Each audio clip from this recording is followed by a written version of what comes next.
बाबा कुंज बिहारी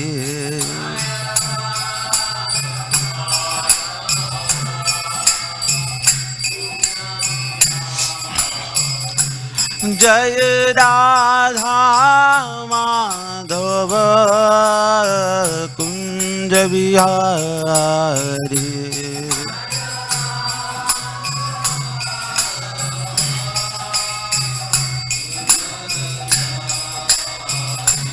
जय राधा माधव कुंज बिहारी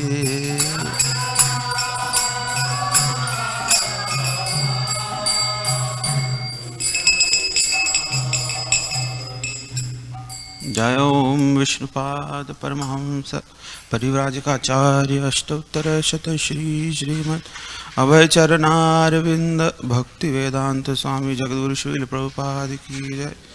जय ओम विष्णुपाद परमहंस परिव्राजकाचार्य अष्टोत्तर शत श्री श्रीमद् भक्ति सिद्धांत सरस्वती गोस्वामी श्रील प्रभुपाद की जय। अनंत कोटि वैष्णव वृंद की जय। नामाचार्य श्रील हरिदास ठाकुर की जय।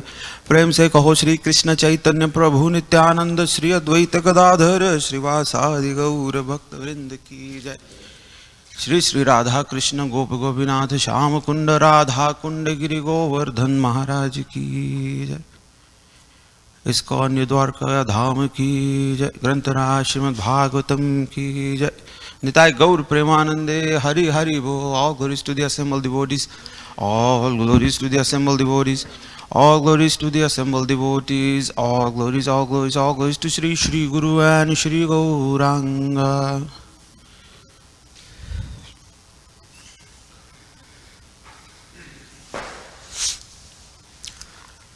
Om Namo Bhagavate Vasudevaya.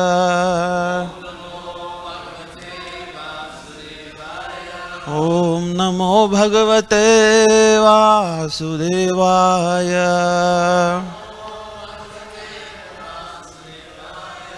Om Namo Bhagavate Vasudevaya. Narayanam Namaskritya Naram Chaiva Narottamam Devim Saraswatim Vyasam Tato Jayamudiraye Nashtaprayeshu Abhadreshu Nityam Bhagavat Sevaya Bhagavati Uttama Shloke Bhaktir Bhavati Naishtiki Krishnaya Vasudevaya Devaki Nandanaya Cha Nandagopa Kumaraya Govindaya Namo Namaha. We're reading from Srimad Bhagavatam, 3rd canto, chapter 12, entitled Creation of the Kumaras and Others. The text number 26.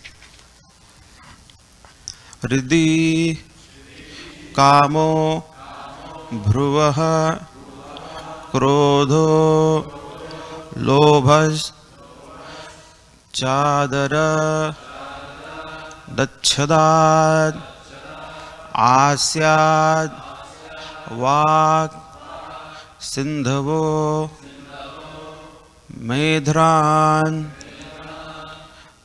Nirtihi Payor Aghashrayah Hridhi Kamo Bhruva Krodho Lobhascha Dharadachhadat Asyad Vaksindhavo Medhran Nirtihi Payoraghashrayah Hridhi Kamo Bhruva Krodho लोभश्चादरदच्छदात् आस्याद्वाक्सिन्धवो मेढ्रान् निर्तिः पायोरघाश्रयः हृदि कामो भ्रुवक्रोधो लोभश्चाधरदच्छदात् आस्याद्वाक्सिन्धवो मेढ्रान्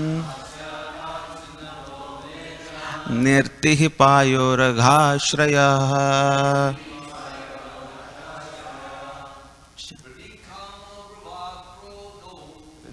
कामो भ्रुवक्रोधो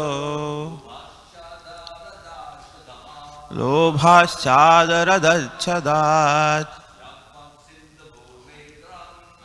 स्याद्वाक्सिन्धवो मेढ्रान्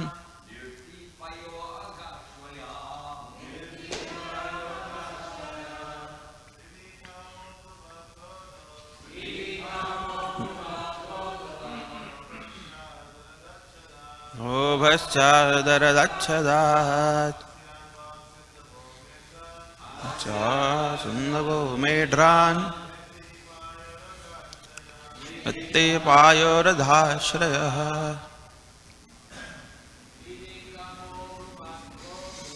हृदि कामो भ्रुवक्रोधो लोभश्चादरदच्छदात् वाक्सिन्धवो मेढ्रान् निर्तिः पायोरधाश्रयः हृदि कामो भ्रुवक्रोधो लोभश्चादरदच्छदात् वाक्सिन्धवो मेढ्रान् निर्तिः पायोरधाश्रयः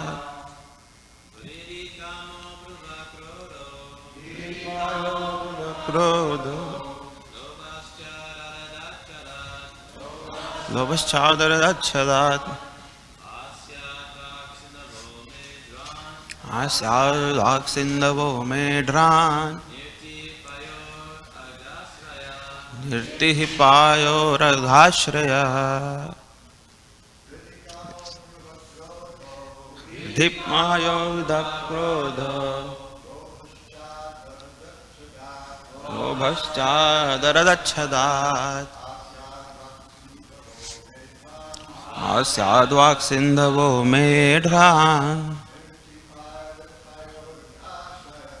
निर्तिः पायोरघाश्रयः माता जी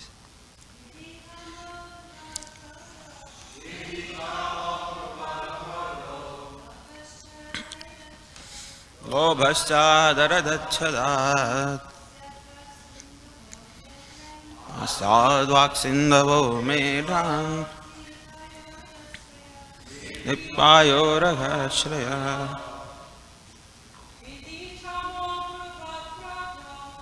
दिकामो भ्रुवक्रोधो लोभश्चादरदच्छदात् आस्याद्वाक्सिन्धवो मेढ्रान् पायोरघाश्रयः हृदि from the heart, kamaha lust, bhruvaha from the eyebrows, krodhaha anger, lobha greed, cha also, adhara dachadad from between the lips, asyad from the mouth, vak speaking, sindhavaha the seas, medhrad from the penis, nirtihi low activities, payoho from the anus. Aga ashraya, reservoir of all vices. Translation and purport by His Divine Grace Abhay Charnarvind Bhaktivedanta Swami Srila Prabhupada. Srila Prabhupada ki jai. Translation. Lust and desire become manifested from the heart of Brahma. Anger from between his eyebrows, greed from between his lips, the power of speaking from his mouth, the ocean from his penis, and low and abominable activities from his anus, the source of all sins. Prabhupada's purport. A conditioned soul is under the influence of mental speculation. However great one may be in the estimation of mundane education and learning, he cannot be free from the influence of psychic activities. Therefore, it is very difficult to give up lust and the desires for low activities until one is in the line of devotional service to the Lord. When one is frustrated in lust and low desires, anger is generated from the mind and expressed from between the eyebrows. Ordinary men are therefore advised to concentrate the mind by focusing on the place between the eyebrows, whereas the devotees of the Lord are already practiced to place the Supreme Personality of Godhead on the seat of their minds. The theory of becoming desireless is untenable because the mind cannot be made desireless. When it is recommended that one be desireless, it is understood that one should not desire things which are destructive to spiritual values. A devotee of the Lord always has the Lord in his mind, and thus he does not need to be desireless, because all his desires are in relationship with the service of the Lord. The power of speaking is called Saraswati, or the goddess of learning, and the birthplace of the goddess of learning is the mouth of Brahma. Even if a man is endowed with the favor of the goddess of learning, it is quite possible for his heart to be full of lust and material desire, and his eyebrows to display symptoms of anger. One may be very learned in the mundane estimation, but that does not mean that he is free from all low activities of lust and anger. Good qualifications can be expected only from a pure devotee who is always engaged in the thought of the Lord or in samadhi with faith. Om Adnanatimirandasya Jnananjana Shalakaya Chakshurunmilitam Yena Tasmai Shri Gurave Namaha Shri Chaitanya Manobhishtam Sapitam Yena Bhutale Swayam Rupa Kadamaiham Dadati Swapadantikam Vandeham Shri Guroho Shri Yuta Padakamalam Shri Gurun Vaishnavamsha Shri Rupam Sagrajatam Sahagana Raghunathanvitam Tam Sajivam Sadvaitam Savadhutam Parijana Sahitam Krishna Chaitanya Devam Shri Radha Krishna Padan Sahagana Lalita Shri Vishakhanvitamsha Nama Om Vishnupadaya Krishna Presthaya Bhutale Srimate Bhakti Vedanta Swami Niti Namine Namaste Saraswati Deve Gauravani Pracharine Nirvishesha Shunyavadi Paschatya Deshatarine Jai Shri Krishna Chaitanya Prabhu Nityananda Shri Advaita Gadadhara Shrivasadi Gaura Bhakta Vrinda Hare Krishna Krishna Krishna Hare Hare Hare Rama Rama Rama Hare Hare. Hare Krishna. I bow down to all the assembled Vaishnavas, especially the Sannyasi Maharajas here and all the senior devotees. We're reading from Srimad Bhagavatam, and especially this chapter it really defines how the vices have been created. Of course, this is secondary creation by Lord Brahma, but just the way they have come about, we can understand how the vices can work on a conditioned soul, and they can really be very detrimental if a conditioned soul is not careful in conquering those vices. Here, Rudika mo bhruva krodho lobhachadar dachadat asyadvaksindhavo medhran rishyati payoradhashraya. Now, here, lust and desire, they became manifested from the heart of Brahma. Now, lust is basically created from the heart of Brahma, but this is secondary creation, meaning lust is already part of the external energy or illusory energy of Krishna, and it is existent because it's the eternal potency of Lord Krishna. But when Lord Brahma takes charge of the creation, then in the secondary creation, it is created through the medium of the heart of Brahma. So Brahma is not the primary creator, he is secondary creator. Just like a loving father may give a child a set of Legos, like a building blocks, small tiny bricks, and the child becomes so excited. And the child can build a nice building, or he can build a boat, or can build an aeroplane, or anything the child wants. But the child is not the creator of that particular thing, because the building blocks have been given by the Supreme Personality of Godhead. Now this is very important to understand, because in one of the debates, Srila Prabhupada was talking to one scientist, and the scientist said that who knows, in the future the scientists may create. They will start creating something. Who knows in the future? But Prabhupada was insisting on the fact that science cannot create even a tiny little insect. You know, how Krishna's creation is so great. But scientists cannot create. So that time this scientist was arguing that who knows, in the future maybe they will create. But Prabhupada said, but they have to bring their own ingredients. Can they create the ingredients? They are going to take what is already given, what is already present in the nature. They are going to take, the earth. They are going to take water from Krishna, from Supreme Creator. And they are going to take all these primary ingredients, and then they will try to build. So we can be secondary creators, but we cannot be the primary creator. Now here, lust and desire became manifested from the heart of Brahma.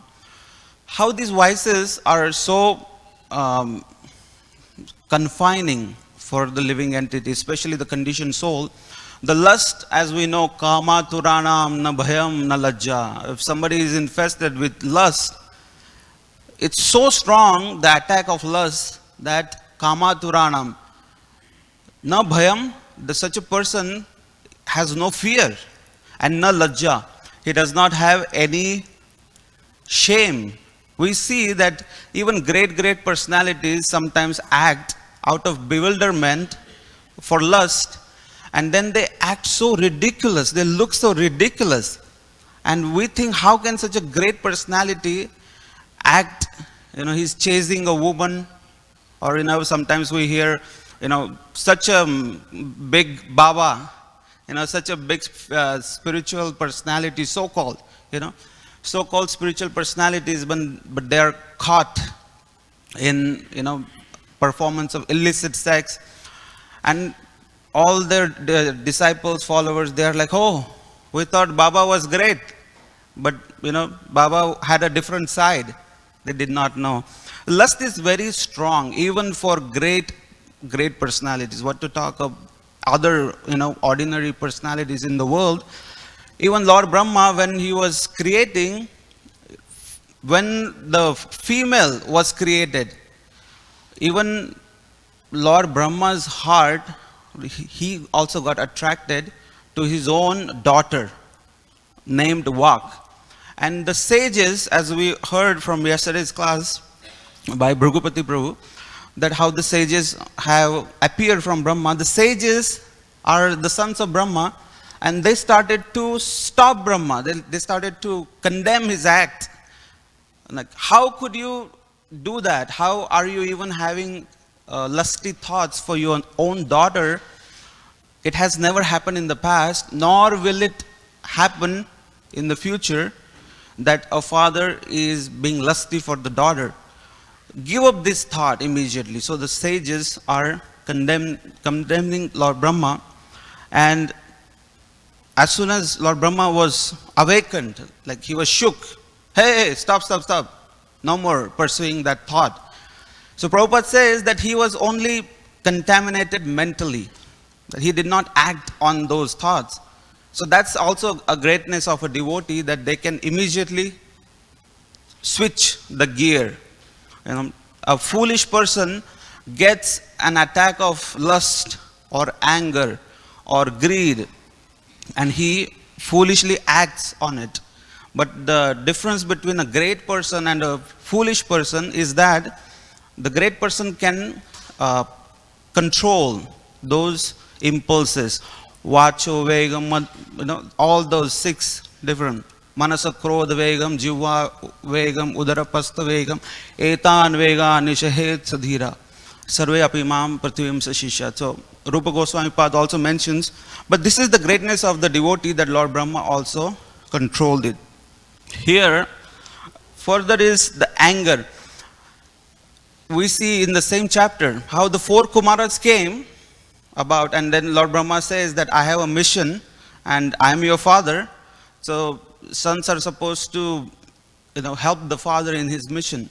So my mission, my service given to me by Supreme Lord is I have to populate this universe. And now you have come to create progeny.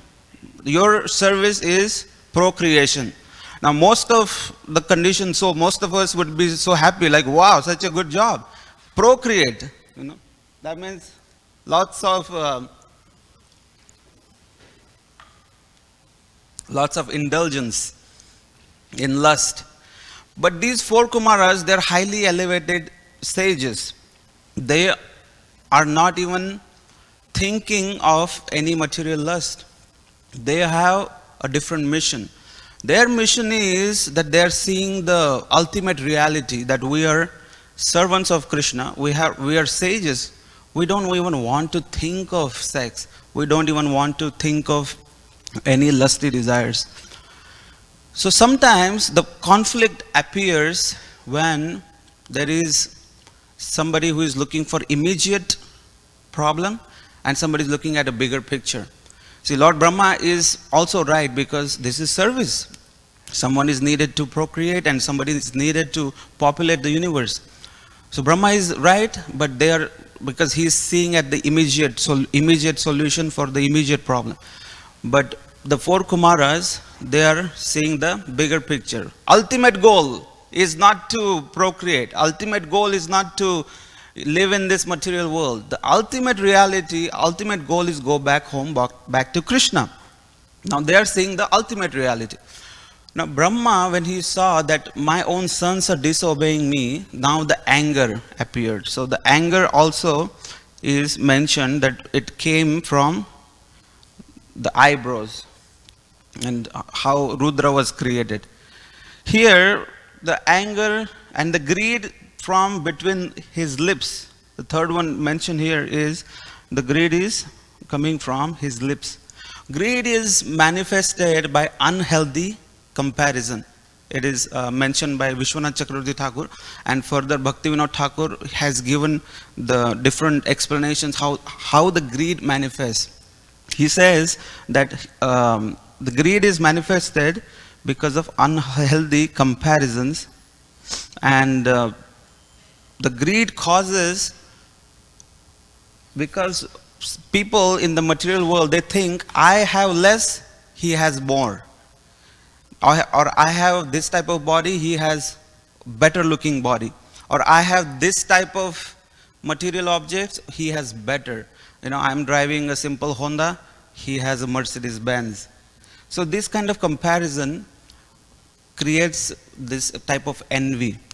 And there is one pastime in the Puranas, I believe it's Padma Puran or Vishnu Puran, that how Kaliya, serpent, and how the Kaka Bhushundi, the big sage in Ramayana, how they came into existence, what they were in the past life. So there was two sages, two great yogis, and the one was Vedashir and the other one was Ashwashir. Now the sages back in the days, what they would do is create a small hut, and live very simple life. They would not accumulate material objects.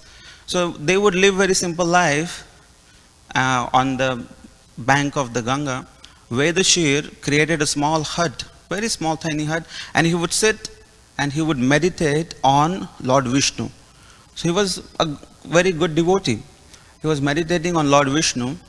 One day he had to take bath. So he went to take bath, and when he came, he saw another fellow in his hut, and he was sitting down in the nice yogic posture, meditating on Lord Vishnu, same Lord. Now, when Vedashir saw that this other guy is inside, he asked, "How dare you? How dare you sit in my hut? I built it. It's mine. How dare you do that?" So this Ashwashir, who was sitting inside, he immediately said, "I'm so sorry. I didn't mean to take your possession, but I thought this whole world is the property of Lord. Nothing is mine, nothing is yours. And I saw that it's small, tiny place, empty. I thought I can sit here for a bit." But the Vedashir, he was so angry, and how anger clouds the intelligence. Now, Vedashir immediately cursed him that because of this impudence, you don't know, like this is my hut, now you're taking my property, I curse you that you will become a crow. And like Brahmanas, such a curse, when Brahmanas give curse, it works. And this Ashwashir thought, "How dare you curse me? You cursed me for a small tiny thing, and that means you are a fool and you are a very envious person. So I curse you that you will become a snake." And then Lord Vishnu, who is situated in the heart of everyone, he's seeing his devotees fighting. And he felt really, hurt. And he felt, why my devotees are fighting? They're cursing each other. This is not what I want. So Lord Vishnu appeared.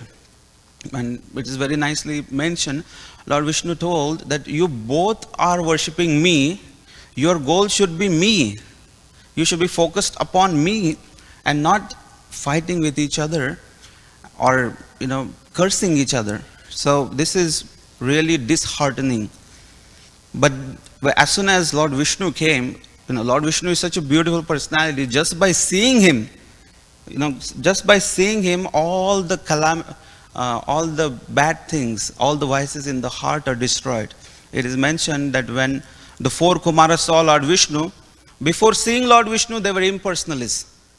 But as soon as they saw Lord Vishnu, and even before the Lord appeared, the fragrance of tulsi garland that Lord Vishnu was wearing, it came.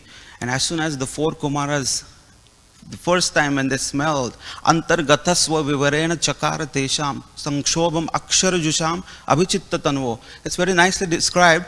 As soon as the aroma of tulsi entered in the nostrils of the four Kumaras, all their misconception of impersonalism was immediately destroyed.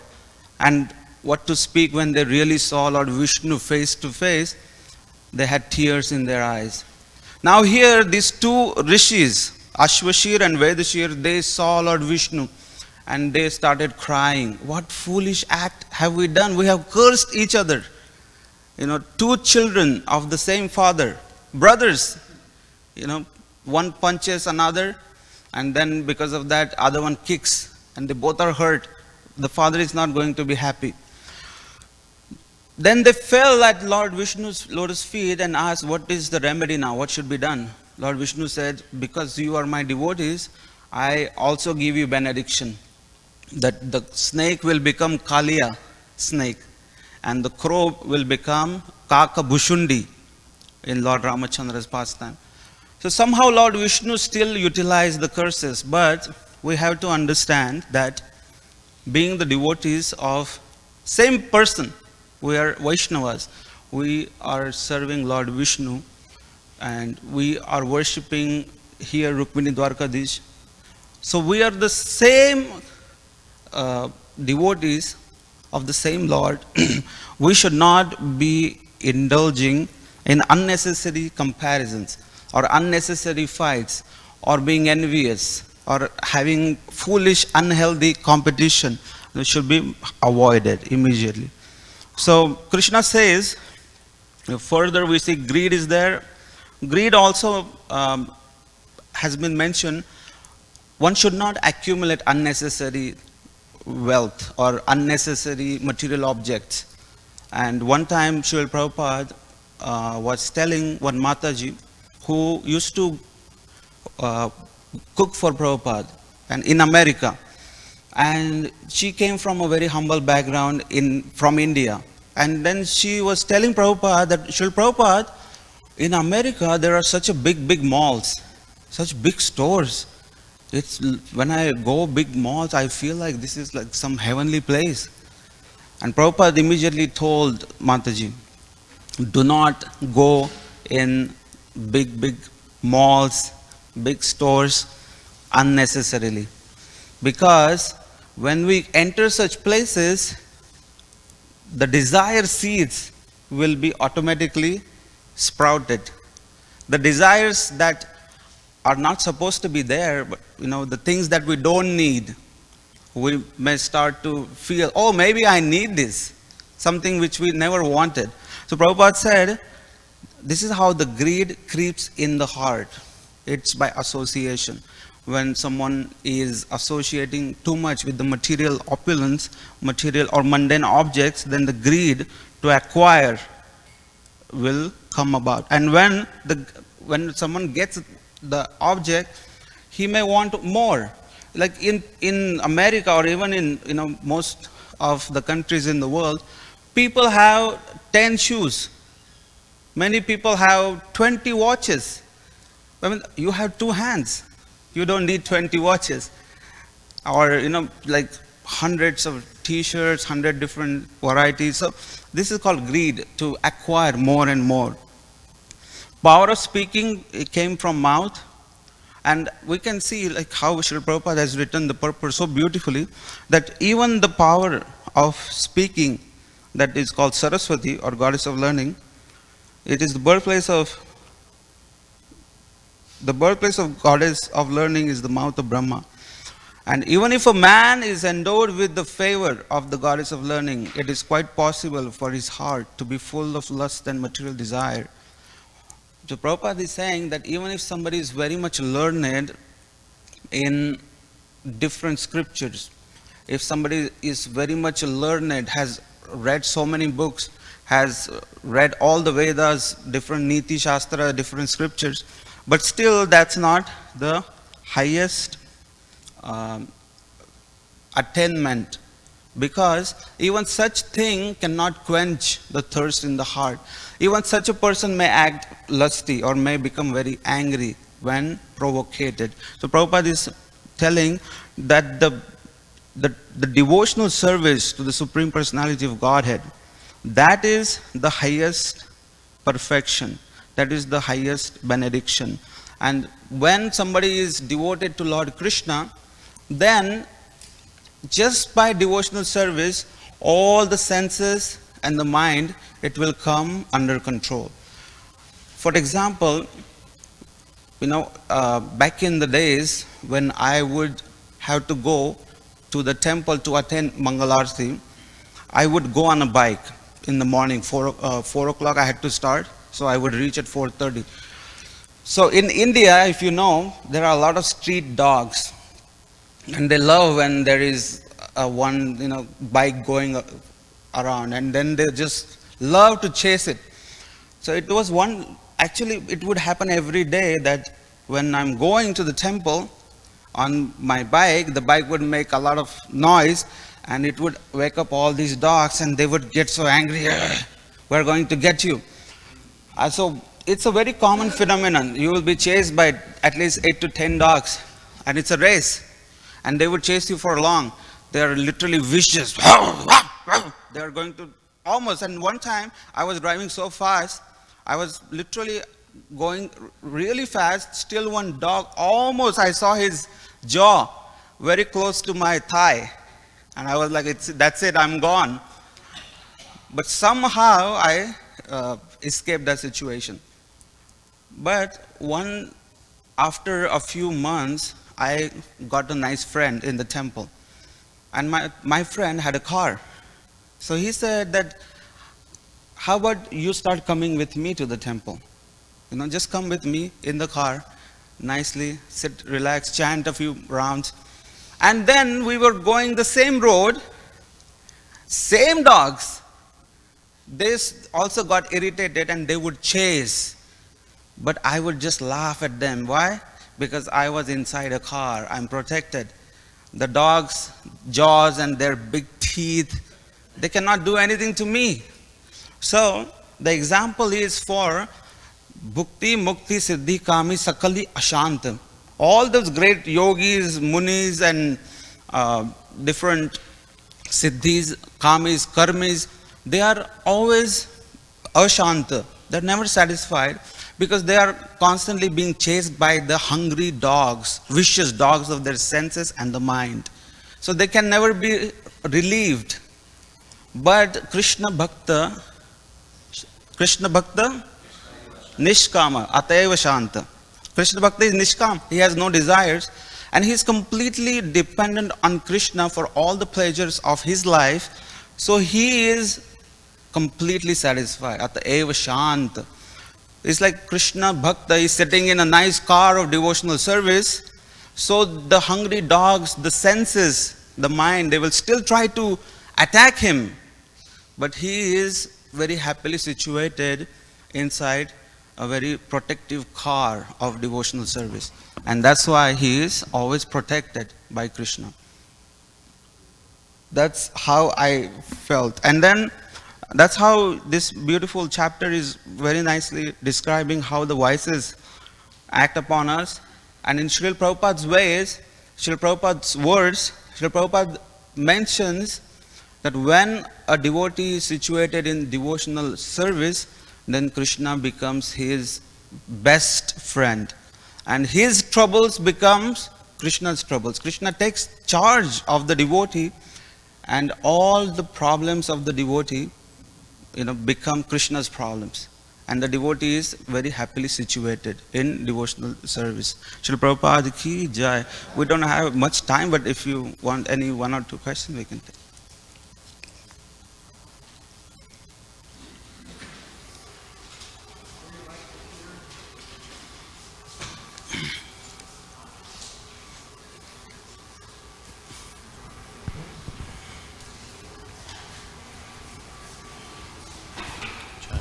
Thank you, Prabhu, for the nice class. Always very enlightening. So I had a question about Lord Brahma. In our particular universe, the Lord Brahma who's presiding over this universe, he is a pure devotee, correct? Mm-hmm. But still he has propensities to fall into situations like lusting after his daughter and things like this. Was our Lord Brahma like a Nityasiddha, like eternally liberated and came to this universe, or did he become purified? Was he already a pure Nowhere devotee? it is mentioned that he is Nityasiddha, but what is mentioned is when the desire to create was prominent in the heart of Lord Vishnu, then the lotus came from his navel, and on the lotus There are millions of souls. All the souls were happily sleeping. In yoga, in nidra, we will call it, they're completely in sleep state. Susupti. So they are completely in that dream state, sleep state, from previous creation. And they have so many desires in the heart. So somebody has to create so that all those propensities and the desires in the heart of all these conditioned souls can be exercised, and they can exercise them, they can understand that those desires are not beneficial, and they can rectify those desires, purify themselves, and come back to Godhead. Now, among those souls, who is the highest, the most qualified, was chosen as Brahma. So Lord Brahma is from those. He is also one of those. He is one of those in Susupti, was chosen because he was the most qualified among the sleeping. Just like, suppose there is a new temple to be built, and there are 100 devotees here. So who becomes temple president? Now, suppose we're going to see who is the devotee with perfect sadhana. Because temple president means he has to be very perfect in his behavior, in his sadhana. So such a person will be made the leader of the community. Similarly, Lord Brahma is chosen among the lot, and he becomes the leader. And these, the vices, the anger, sometimes we see the lust in Brahma, it's at the beginning of his time. And we see that his entire life, he also saw Lord Krishna, he has written Brahma Samhita. It has happened further. And it's like a progression, just like we used to be, in Maya. We used to be one of the sense gratifiers outside. But now, by Prabhupada's mercy, we have gotten some knowledge. Doesn't mean we are completely pure. We are still doing some mischief. We're still being kicked by Maya. We're still trying hard. And then there is a further stage that we're feeling the pleasure, we're feeling the happiness. So just like that, there is a progression of Lord Brahma.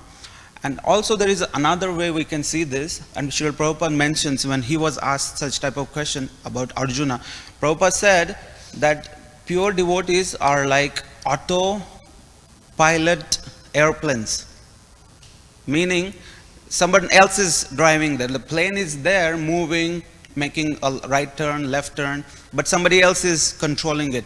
So pure devotees can be seen as autopiloted airplanes, and Krishna has taken charge. Krishna is the real driver. So their actions are only to teach all the conditioned souls how to behave or how not to behave.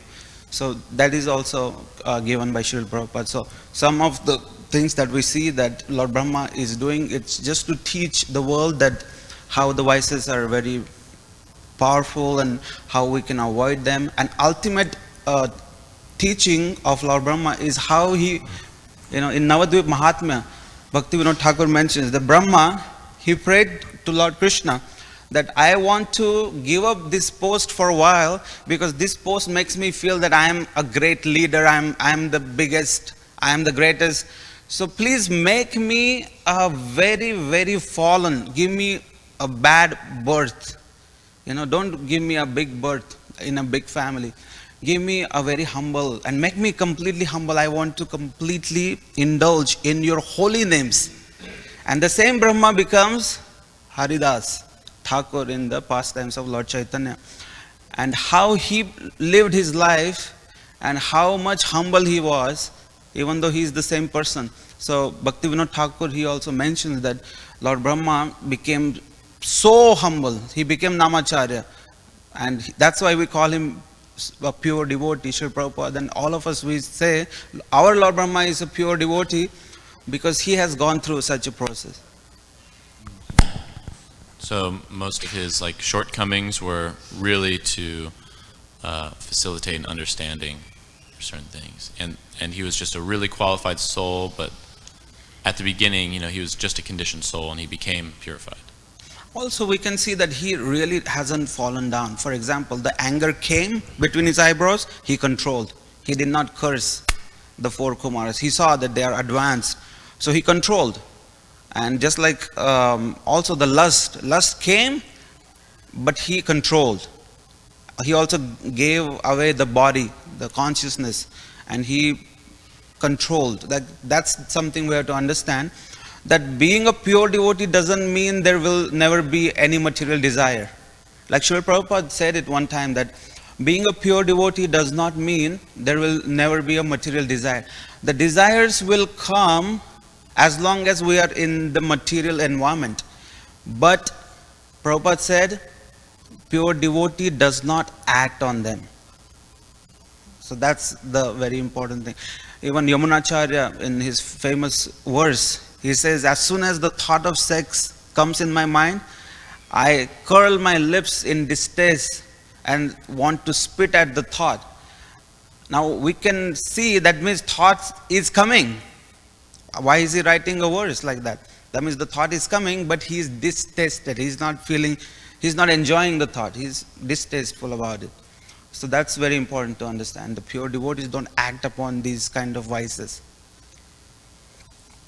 Okay, Srila Prabhupada ki jai, Nitai Gaur Premanande Hari Hari.